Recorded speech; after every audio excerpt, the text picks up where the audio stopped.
வணக்கம் நண்பர்களே. தொடர்ந்து பெய்யும் கனமழையின் காரணமாக தமிழகத்தில் பல்வேறு மாவட்டங்களில் பள்ளிகள், கல்லூரிகளுக்கு விடுமுறை வழங்கப்பட்டுக்கிட்டு வருது.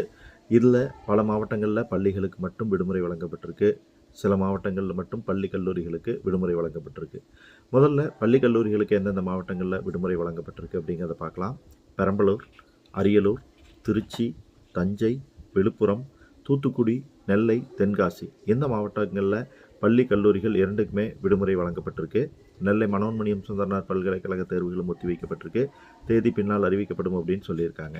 பள்ளிகள் மட்டும் விடுமுறை அறிவிக்கப்பட்டிருக்கக்கூடிய மாவட்டங்கள் எவைன்னு பார்த்தீங்கன்னா திருப்பூர், நாகை, நாமக்கல், திருவாரூர், தருமபுரி, கரூர், தேனி, சிவகங்கை, ராமநாதபுரம், மயிலாடுதுறை, விருதுநகர், சேலம், திண்டுக்கல், புதுக்கோட்டை, கடலூர், மதுரை இந்த மாவட்டங்களில் பள்ளிகளுக்கு மட்டும் விடுமுறை வழங்கப்பட்டிருக்கு. புதுச்சேரியிலும் பள்ளி, கல்லூரிகளுக்கு